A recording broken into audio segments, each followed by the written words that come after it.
Welcome to Life After Corporate, your ultimate guide for making the leap from corporate leader to entrepreneur. I'm Deb Boulanger, entrepreneur, executive leader, and founder of the Launch Lab for Women Entrepreneurs.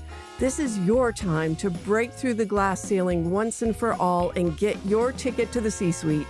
Come back each week to get the leading strategies, advice, and tools that will give you the skills and confidence you need to replace your corporate paycheck. Are you ready? Let's go.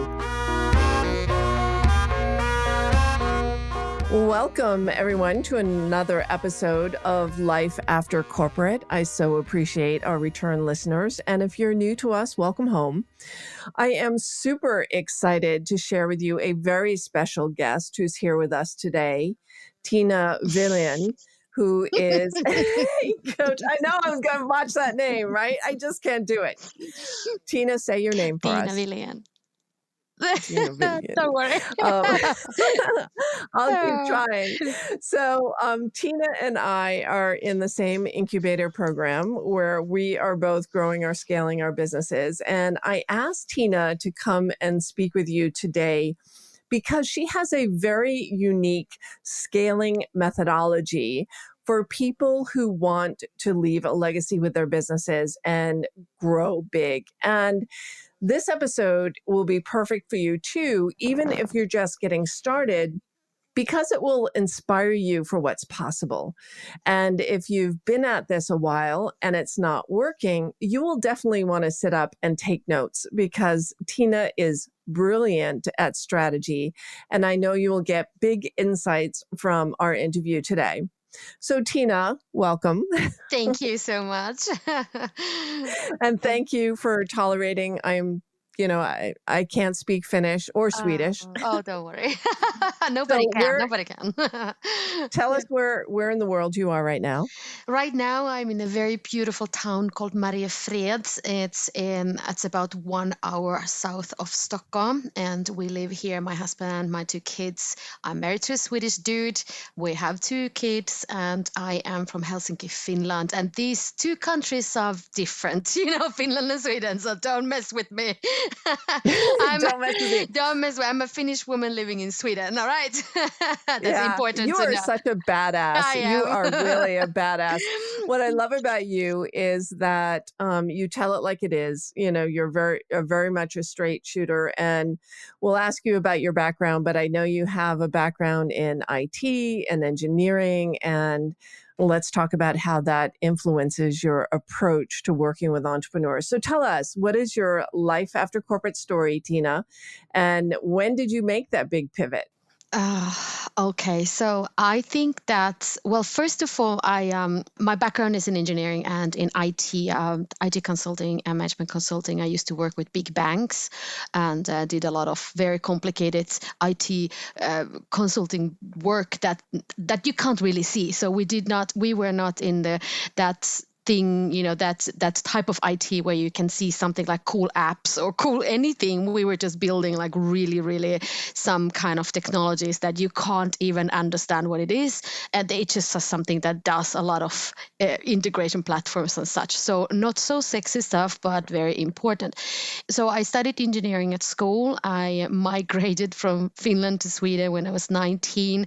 The official story is to study. The unofficial story is because Sweden has very good looking guys. So I was like, so good looking. Yeah. When you were saying your husband was Swedish, I was thinking, oh my God, Sweden has the hottest guys. Oh yeah. The ladies are beautiful too, but guys look good. Okay, so I was like, I'm 19 years old. I was like, I'm gonna, jump over this little ocean between, go to Sweden, find a man, and well, all that. Anyway, so I went to Uppsala University, started studying technology.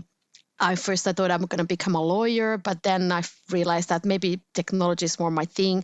Studied that, moved to Shanghai, did my thesis work in Shanghai, worked for a lot of American companies because I was doing a research for a professor here in Sweden, in Swedish University. So we work with different kind of American companies, Microsoft and so forth, in Shanghai, lived there, came back to Stockholm and started working in IT. And a couple of years later, I felt like I need to do something else. Like, this has been Mm. fun, but I just, this is actually, it actually somehow started when my then boyfriend, now husband, we went to US. So we came to New York. We started talking about, like, big country, big dreams. What do we want to do? New York All will the do that to I you. know, I noticed that, and I told my husband, like, listen, because a few years earlier, few years before that, I got into the world of blogging, and I got into the world of blogging because I had an interest, and that was interior design, and I also loved technical stuff, and that time there wasn't any WordPress or anything, so you really had to create like HTML.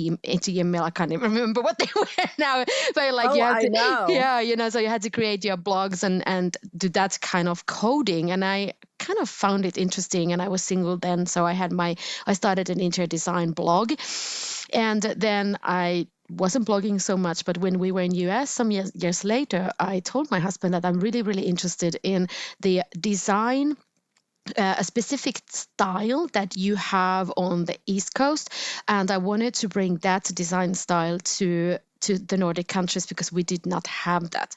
And then we started talking about it, and I'm like, well, and he said, like, so what are you waiting for? And I was like, I don't Mhm. know. And then we got home, and that I started my company, but I was still in corporate, so I was launching my design business. It was a physical goods business, so we did designed, manufactured physical goods, physical textiles. I mean, home textiles, home decor, shipped them from Asia to Nordics to Europe, and to distributed through different kind of distribution channels around Europe and a little bit outside as well. So that was kind of my corporate escape That was a program. big that's Mm, a big shift from mm, technology to design and manufacturing too. So yeah. that was a big commitment. How long were you in that business for? I started in 2012, but that was the same year when we got our first kid. So I didn't actually do anything actively during the first 2 years. So, but 2014, we got a second kid. And then I decided that we were also flipping a lot of houses and homes, and we're doing a lot of, movement in those Mhm. years. So there were babies everywhere, there were houses everywhere. It just felt like a lot of things going on. And we have always had a lot of things going on, but they were very quite random, crazy years. And so we decided that we're going to leave Stockholm behind. We're going to move to this beautiful city where we live, or little town village where I live now. And we also decided that we cannot both travel to Stockholm and work in this, IT consulting. My husband was in the same, he's a CTO in a company. So we was Mhm. like, we can't do that both. So if we are going to move to this beautiful place, we built a house here, we bought a plot and we built a house here. We said somebody, and that would be me because I wanted that, needs to stay and, have something else and not that career life. So that was a kind of what we did that. So then I went full time.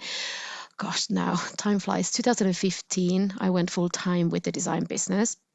And then it was good, but it wasn't perfect, and it wasn't me. Okay. So Mhm. I really loved some aspects of that. For example, I really loved like building brands, launching, marketing, all those things. But there was some other aspects that I did not love at all. And particularly the lack of margins, because when you are in physical goods business, Yeah. you have There's so so much much you can't control. you can control, and also there's so much money in the stock, so it's just there's no money to do the proper marketing, basically. So you have to be very scrappy when you're doing those things. So, and I wasn't loving that. I was really missing the complexity of technology and coaching, consulting work and all that. So I did that from 2015, like full time, to 2017. And then I realized that I need to do something else. And then my current business was born from that. Yeah. We were talking earlier today because I was on your podcast Mhm. and about how the line from, when you start as an entrepreneur, that it really is a winding road. Where Mm. you start might Yeah. not be where you end up. Yeah. And it really is about reinventing yourself Mm. And it's part an internal journey as well as Mm, noticing what's going on in the outside world. So I'm mm, curious, what made you start Avenue A, going from this product company around interior design mm, to, helping other businesses scale on the services side, which of course brought a lot more leverage and better margins into your mm. business? Yeah, well, I think it was well, two things. First, I started getting questions from people who were also looking into starting a design business. And I got these questions because I had, bigger following, people were watching what I was doing. We got pretty popular. The brand got, a lot of attention here up in Nordics.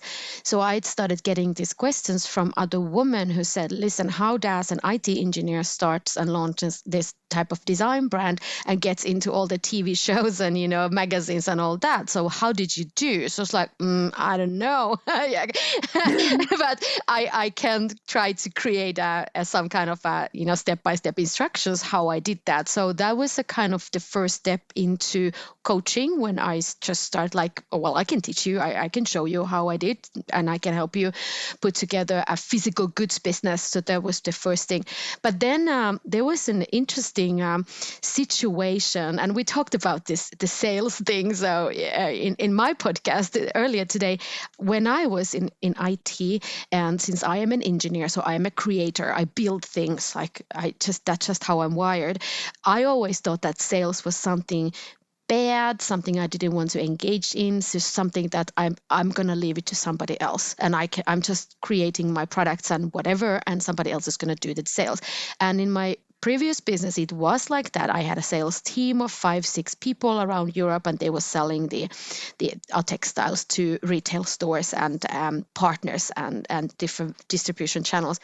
But then we were invited into a trade show this was in Hamburg in Germany, and we were thinking about launching a brand in Germany, and I had one salesperson in Germany, and this company who invited us to participate this joint booth. It was called something like 10 Swedish designers or something. So it was a joint booth, which is a great thing when you're launching, because it's very expensive to all the logistics around trade shows and so forth. So we were on this show, and we paid a lot to be in that booth, and I thought that this organizer would have organized so that there were like hostesses or hosts who were talking about the concept and talking about why we are 10 Swedish brands and all that thing. But there wasn't anybody. There wasn't some teenagers, and they were more interested in the mobile phones or whatnot, and not really working the floor. And I was supposed to stay there only one day and then hand over to my German salesperson. And I do not speak German, and but I realized, like, hang on, nobody's doing anything, and people come, and buyers and the purchase managers from different stores or hotels, they come to the booth, and they don't get anybody to present anything. So there's nothing happening. So it looks boring. So I started bouncing around, or like, Guten Tag or whatever, you say in German. And you're like, this is what we are. This is what we do. We're from Sweden. And, here's some cake and whatever. And I started showing around, and a couple of the other brands, and they were really big brands and established brands, they were watching me running around and doing this kind of, just entertaining Getting people. scrappy. Yeah, Yeah. just getting there, having fun and talking about the designs and the concept.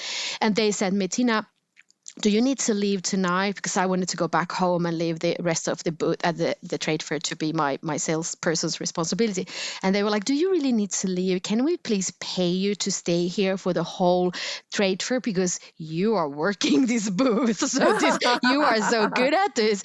And then I was like, oh, I'm great at sales. Like, I love this. Like, wow. Yeah. And that's when everything changed for me. My whole kind of mentality, my whole identity of like going from person who does not want to do sales at all, like I'm the creator, I don't need to deal with sales, going to like sales is fun, it's energy, it's helping, it's all that. And these dudes, those people, that they don't know how to do that. So I got home and I told my husband, like, one, I love sales. He was like, what? Two, I'm going to kill my business. And he was like, oh, okay. And that's when I realized that I need to go into coaching people how to create this energy that they can exchange with people towards money and whatever results that they are providing. So that's how Avenue started. Wow, that I love the way you phrase that as, sales is energy that you Mm, exchange with people in exchange for money. mm, And I know in your business you work with entrepreneurs who are looking to take what's working and scale it even bigger. And mm, you also work with entrepreneurs who need a do-over, right? So what yeah. they're doing isn't working. Mm, And I got to catch your LinkedIn video. And for our listeners, if you haven't done it, grab Tina's name from the show notes and go follow her on LinkedIn, or I'll put a post to your social on LinkedIn because it was so, so, so, so good, where you explained your Avenue growth system. And what's so brilliant is I'm listening to you. You're so much an engineer. Right. mm, So everything that you're doing is like reverse engineering it for your clients into this step by step. You don't have to reinvent the wheel. You can just mm, follow me and I'll show you how it's done. mm. And that's your natural inclination. So what I'm observing is that's the skill that you brought with you from corporate and you're just applying it here. Yeah, thank you. Yeah, I think so. And I that's really interesting when you say that, because now when we are, doing this our summer courses at the incubator, I really had to think about like what is the thing that I like, the real value, because obviously we do marketing coaching and sales coaching and those things. But I Hmm. also see that this is something that's actually being like with me since I was in my 20s. I've always studied or worked with or in systems. So it's always like my education was called systems engineering. I've Hmm. always done some kind of a system. So I love creating systems for creating workflows, making things work, and also, as you said, identify what is not working and fixing that. So really going kind of deep into those things and details and fix that, and then get better results. And yeah, I'm an engineer, so for me, like I speak technology and I speak numbers, so that's my love language.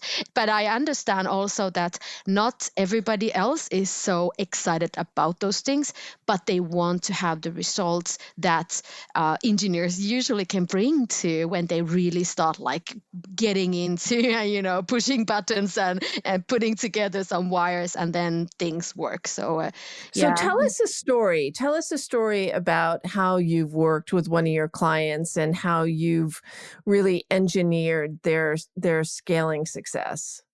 Okay, one story, for example, I got a client. Her name is Susan, Swedish client, and she had been running her business for about 20 years. So she had a business model, a team, and an offer that they were okay. I mean, they were doing good. A team of 8 people. 8, 7, some small team, and they've always been in business. But the problem was that the business model was so outdated. So sooner or later, that business was doomed. And she said first she was really tired because Susan had been working 20 years, but in reality she had been working like 200 years because she was working so much.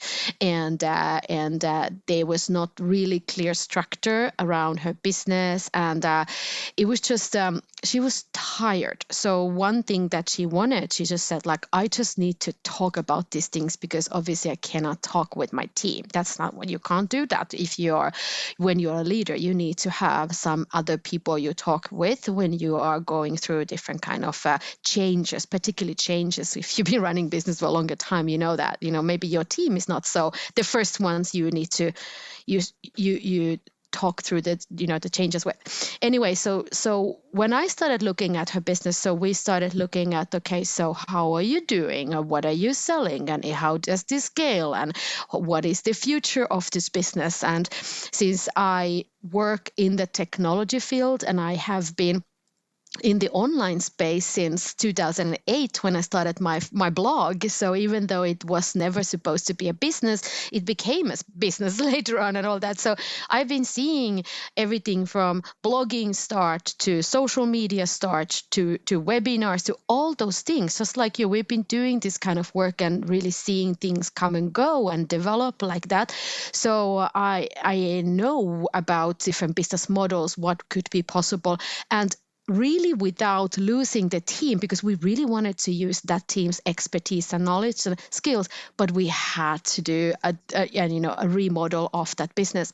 So we started working on that, and within a couple of months, we had totally changed that business to a similar offering, but very much digital, very different type of revenue streams, and very exciting thing, because everybody in her team, when we started rolling it out to the team, when we said, now we have made the decisions, I told her that, listen, you can blame me. If your team, it will give you crap, you can blame me. You can say, I'm working with this Tiina and we have decided, so you don't need to be alone in that situation and decisions and getting that, because in that business, for example, she received a lot of resistance every time they wanted to do something else, and that's why she was very tired. And what was the business? What were they in business of doing? They had a local magazine, like a print magazine. Yeah. And they needed to go digital. Yeah. So we did not only a publishing platform, but we also created a service platform where we started implementing a model where they do marketing for companies in their own area. And so the business model became very different, but also it became very modern type of way to actually scale everything that we were doing. But they could still utilize that skills that they had, because they had magazine people who wrote and took pictures and all that kind of, so they could really put all the graphic designers, everybody into that work. But then what I'm really proud of is that she was so excited about this, so she took that thing to a local, what is called Dragon's Den. Is it called? Yeah, Dragon's Den. And she won that thing. And they said, when she had presented all that thing, they said that we haven't heard this good of a business idea in years. And she won a lot of money, and now they are busy building that thing. So it was really cool to see. Of course, she went all in. She was like, let's just do this. Like, let's go. We just need to break things now, and then we can rebuild. But also it was so cool to see that when she went and presented the new business model, she got a lot of money. All the dragons were super excited, and the team was like, yes, this is what we do. So they are going to places. It's really, really cool to see. So that's a typical type of cool. Yeah. So we didn't really changed everything, which has changed how they operate and added a lot of technology possibilities that she couldn't see herself. So that's a one type of transformation we do.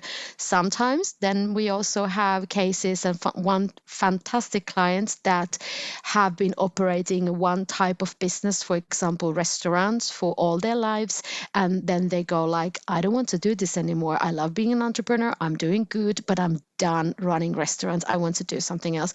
So with that kind of clients, we usually do a complete remodeling. So for example, one of my customers, she's been running restaurants for a long time, and now because she's educated in food and dietist type of like a nutrition science.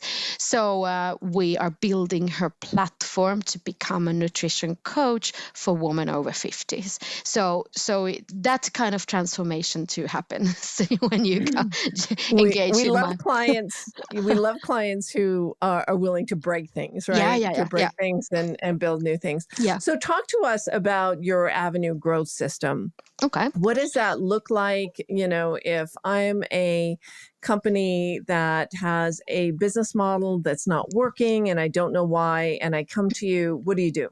So first we have to see what is working and what's not working. So why is it not working? And it could be so that usually the person is just very tired of doing that. They want to do something else. And I can see it is very much, for example, life changes. Like, we have small kids, then all of a sudden we have big kids and these things. So maybe just the thing that we wanted 4, 5 years ago, 10 years ago is not what I want now.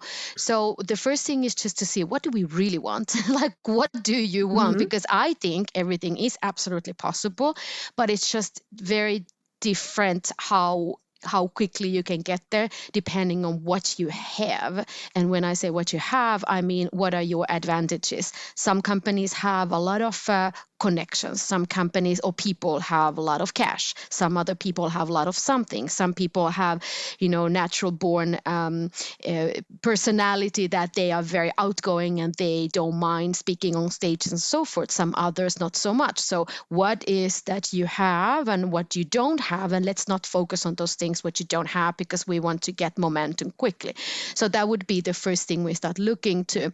And then it's really about analyzing what's not working, why it's not working, and what do you want to get. But I also find that many times my job is really to inspire as well, to show them what is possible. And many times, for example, our clients, because they have been operating one type of business for a longer time, so maybe they don't see what is possible. So that's why I said, like, when we start, we are going to throw a lot of confetti on the walls and everywhere just to Hmm. see what is possible. So let's dream. And then after that, let's go to work.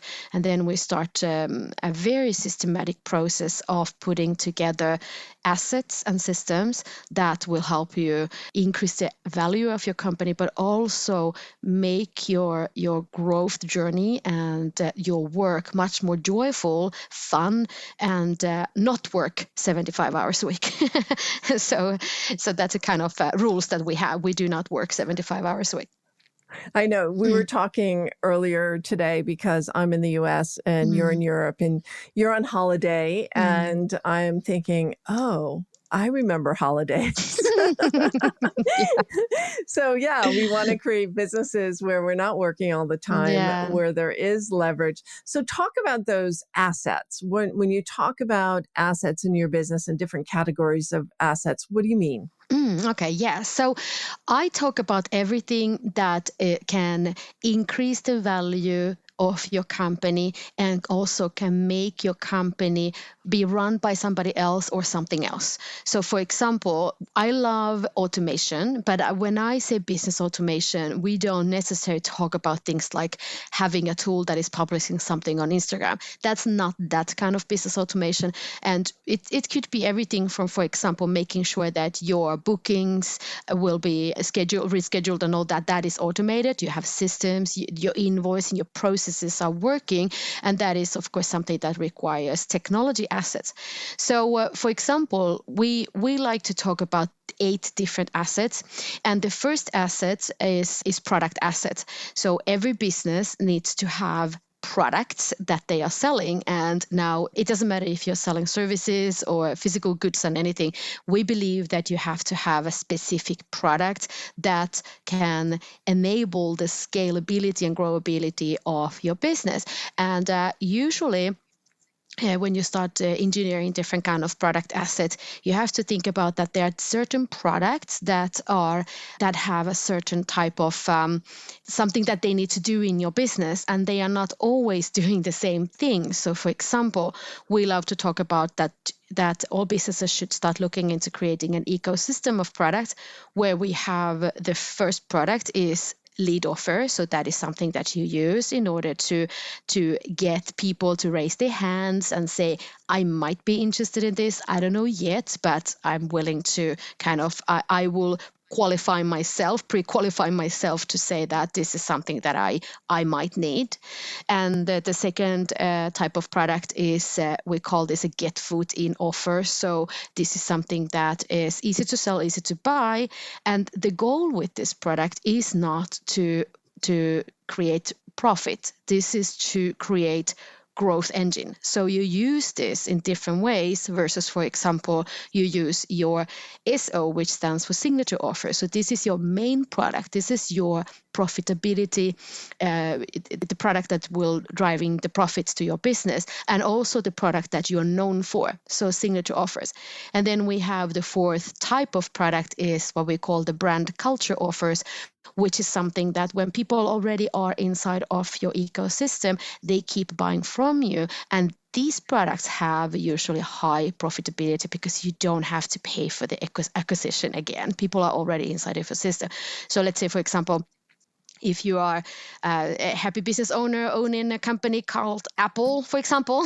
So Apple Uh-huh. has, they sell their signature offers. They have their iPhones and they have, they're quite, what they have Apple products, but they also are selling a lot of gadgets that goes with those products. So you kind of have to keep buying those things. You are already in the brand culture.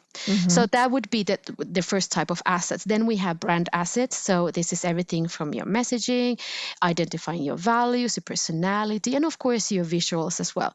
And when you go deeper into this one, when you start scaling, you also need to start looking into intellectual property. So how do you create that intellectual property that is going to help you scale?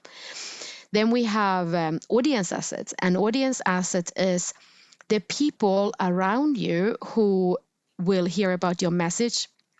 And this is important also to understand that we can create audience assets in very different ways. We have acquired assets, so something that we can acquire, for example, through different type of marketing activities. We can create assets, audience assets by retargeting people. We can create organic audiences, but there are also networks and partner assets. And these are really important as well when you're growing. But usually when you start your business, maybe the strategic partnerships, they could work for you, but then again, they could also be something that might not work so well for you yet if you don't have something to offer, something valuable, because in partnerships, both needs to win. So it's important to know that we have to create our own audiences, focus on acquisition, the audience acquisition, but also we know that if we're going to scale, then we are going to have to strategically go over to other people's audiences and create networks and opportunities through that. Yeah, it is so key because the content that you create for your own audience that you own, you can wash, rinse, and repeat and deliver to your partner networks and partner Yeah. audiences. And one of the things that we do here at the Great Do-Over when we're marketing the Launch Lab is make sure that I'm on stage, well, on the virtual stage at this point, with at least 3 other networks every single month so Yeah. that you're always expanding your network. It's so important. Yeah, it's very important. Yeah. So we have product assets, brand assets, and audience An assets. audience. Then we have the fourth one is acquisition assets. So this is about sales and marketing. And we love to build systems for everything. My systems have systems. So I think that particularly in the beginning, when we know, both you and I know, and everybody who's listening will know now that the only focus you have at the beginning of your journey is sales. You have to get sales work. And because that is the ultimate validation that you actually are in business. If nobody's buying what you're selling, then you're not in business. We have to make sure that the sales is working. So I love to focus on creating a sales system and assets that go with that system that you can use over and over and over again that prove to be very effective. And also, we prefer also them working when you're not working. If you want to take a little holiday, so you have automation in place, that it feels very natural, it feels very personal, but it's still automated. So you can actually focus your time and energy on other activities that are also very, very important. So these are kind of the product, brand, audience, and acquisition assets are the first assets we always work through. regardless of the state of the business.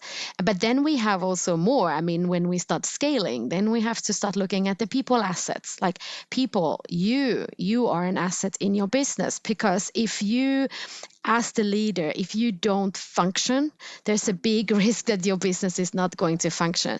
And even though we do want to make sure that the businesses will also function without us, but when we are building this foundation, we are scaling it, it's really important that our heads are straight and we can cope with that. So I think the leader is a huge asset in the all the communication, creating the vision and knowing and showing where the ship is going.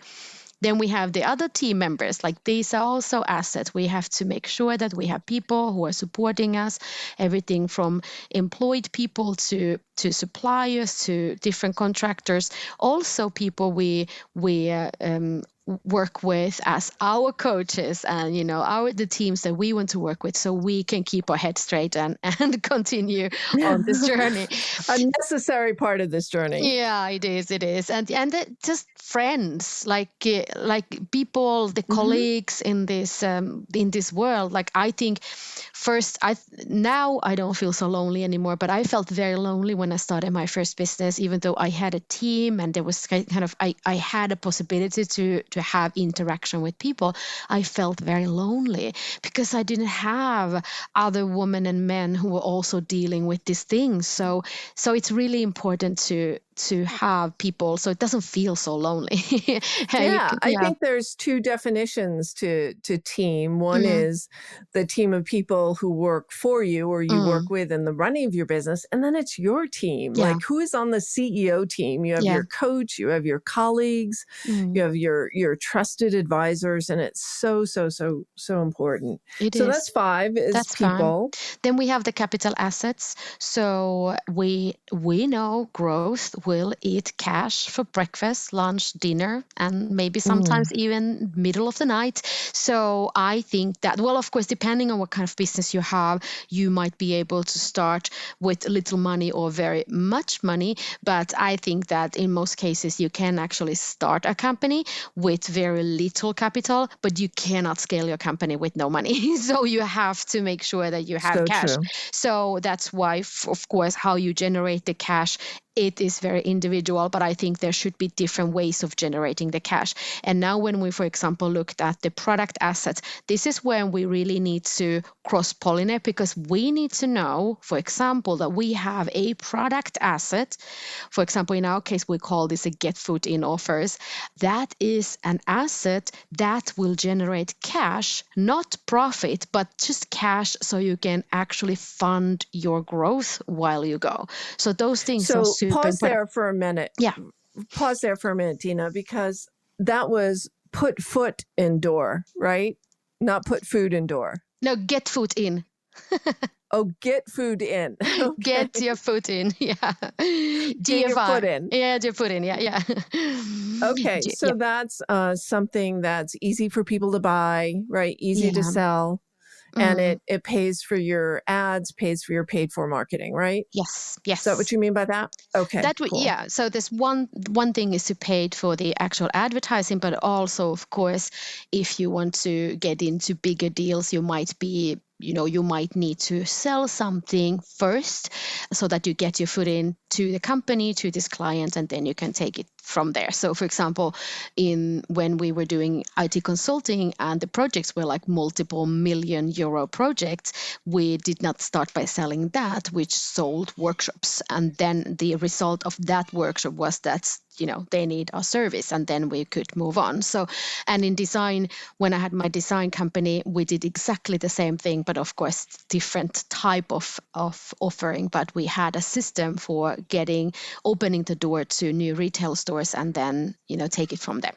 So the capital assets, then we have the management assets. And, this is the things that you have to have in place when you're scaling your standard operating procedures and Mm. operational roadmaps. And my favorite, and I know this is not the most hot thing for many people, but this is the data. Like, you must have a system already from the get-go where you actually know how to extract data so you can use that data to make decisions, because you cannot make decisions based on gut feeling, on wild guesses. We want to make decisions based on numbers. And Mhm. that's why management assets, as we define them, is, for example, different kind of KPI scorecards that we start implementing when we are building acquisition assets, when we are building this, so we can start seeing what actually happens, and we can see by numbers, like what is the conversion rates, what are all the important KPIs that we have to look at in order to make the decisions if something is working or not. Because really, Right. eventually it comes down to the numbers. Like, can you make more money than you spend in your marketing, for example? Then go. If not, then no go, and then you have to fix it. Yeah, And and KPIs, we should define for people who don't have a corporate background that yeah, KPIs are your key performance indicators. yeah. And it's all about the analytics and what's working and what's not. Yeah, and what kind of goals we set? Like, what are we measuring Hmm. now? I mean, some people, for example, some companies have to measure the amount of likes and followers on social media because they will get paid by that's data. So if you are an influencer and you will get paid because you have 2 million followers, then that is one of your KPIs that you have to measure and you have to report and follow that.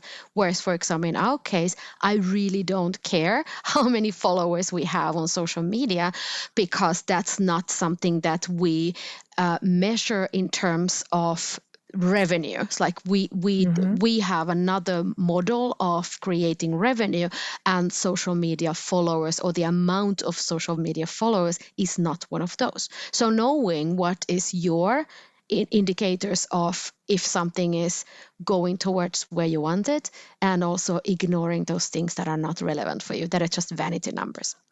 Got it. So these are the 7, and then we come to my favorite one, and that is the technology assets. We're going to go on about this for years, but technology is really about all kinds of technology, the infrastructure you need to have so that your business will start running better. So everything from systems for client support to systems for sales and marketing, of course, as part of acquisition assets, but also invoicing systems. And, we are looking at data warehouses, like where we store our things and where we put our things and how we share the materials between the team and so forth.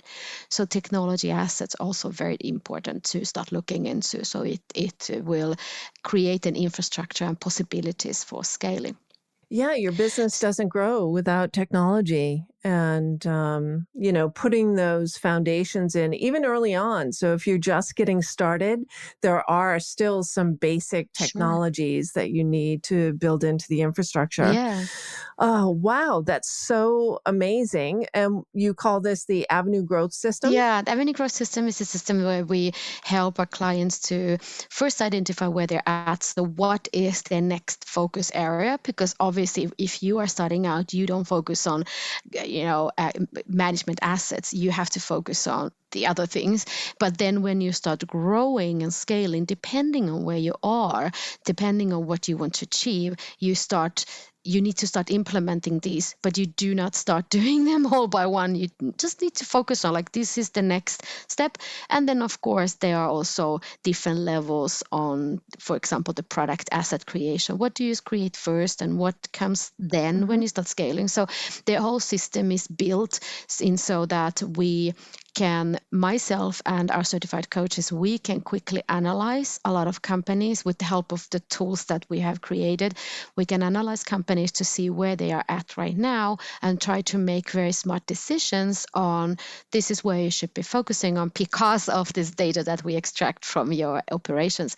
And then the system also will give our clients and people who follow it a very step-by-step structure over the things that they need to do. But of course, details are very different depending on what kind of business you have, what you're selling, where you're selling, to whom you're selling, which price point, and so on. So it's a system for both seeing the clear structure, what I need to focus on, but then details, as I said, very, very different depending on the companies. Very different for different industries, for different types of companies, for different stages of growth. Yeah, So where can people go if they want to learn more about the Avenue Growth System? Where can they go to follow you, to connect with you? Oh, nice. So personally, I'm found on Instagram, for example, so you can just go and try to find Tiina.Wilen.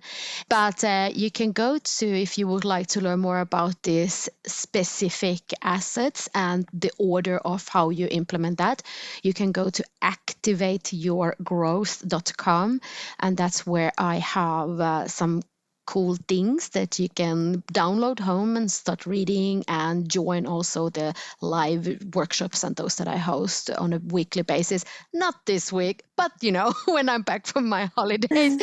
And then of course you can go to tiinawilen.com as well. So that's my personal site, just to read a little bit more about if my background is somehow interesting for somebody. And that's Tiina with two I's. That's with two I's, yeah. TiinaWilen. Yes. TiinaWilen.com. Yes. I know I'll never say that right, so I'm just going to give up. I'll just call you Tiina.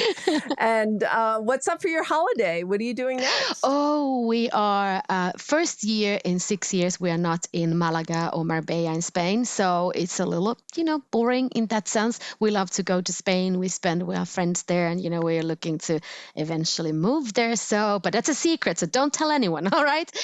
But so we are in Sweden. We can't go to Finland. We can't go anywhere really. Sweden is beautiful right now, so this is the best time to be here. If you ever been to Scandinavia, you want to do that in July and August because it's so beautiful. So we live just by the lake. We have a stand-up paddleboard, so we take it out, and kids are going wild everywhere. I'm a garden rookie, so I find a lot of joy in trying to not kill my plant. So I have a lot of roses are coming up and all that, and it's such a big surprise that something it's working. So it's really cool. That you're actually growing something. Yeah. So we'll have to house swap in some future scenario when we can travel again, because I'm in Sag Harbor, which is a lovely resort community, also on the water. We have the bay and the ocean. The kids would have a ball, and I'd love to go to Sweden. So you can get out of Dodge, and I'll go take over. Yeah, yes, we will absolutely have to do that.